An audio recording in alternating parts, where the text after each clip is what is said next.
ነገር የተሰማው ማለት ነው። እንግዲህ አቶ ሩታ አብርሃም በሚኖርበት ሆቴል ላይ ገብታ የኔ አባት የኔ ውድ እንዳትጨናነቅ ማለቷ የነ ትክክል ራስ ምታት ዛሬ ማምሻዋን ሆነች ሩታ ማለት ነው። ሩታና አብርሃም እኔ እንዳልኳችሁ እንደማይለያዩ ተሰዳድባችሁ የቀራችሁ ይብላኝ ለእናንተ እንጂ ሩታ ከአብርሃም ስር መቼም እንደማትወጣ ዛሬ ነው ያየሁትኝ። ታዲያ ቪዲዮውን እንዳየ ነው አቶ ሄርሜላ ከውጭ ስትመጣ ሩቲና ሄርሜላ ግጥምጥም ማለታቸውም አንድ ነገር ነው ማለት ነው።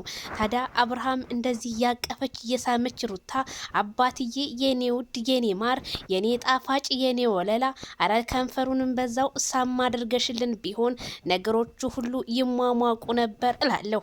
አይ ሩታ ትናንትና እንደዛ ዘራፍ ስትል የነበረችው ዛሬ እኔን ሰምተሽኛል ማለት ነው። አብርሃምን በእጇ ለማስገባት እንግዲህ የዛሬው ቪዲዮ ይፍረደኝ እላለሁ።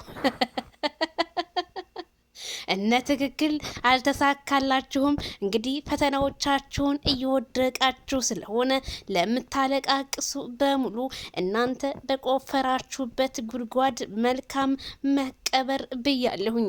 ታዲያ ማይክል ጃክሰን የኔ አንበሳ የኔ ድሮን እየለመኑ ሴቶቹ ተንበርክከው የኔ ማይክል ምን እንሁንልህ ያላንተ እኮ ሁሉ ነገራችን አይሞቅም በማለት ማይክልም አረተውኝ እያለ ዛሬም አይተነዋል። እንግዲህ ፍርድ ለናንተ ላለሁ ኦዲዞች ላይክ፣ ሼር፣ ሰብስክራይብ በማድረግ አስተያየታችሁን አስቀምጡልኝ ይላለሁ።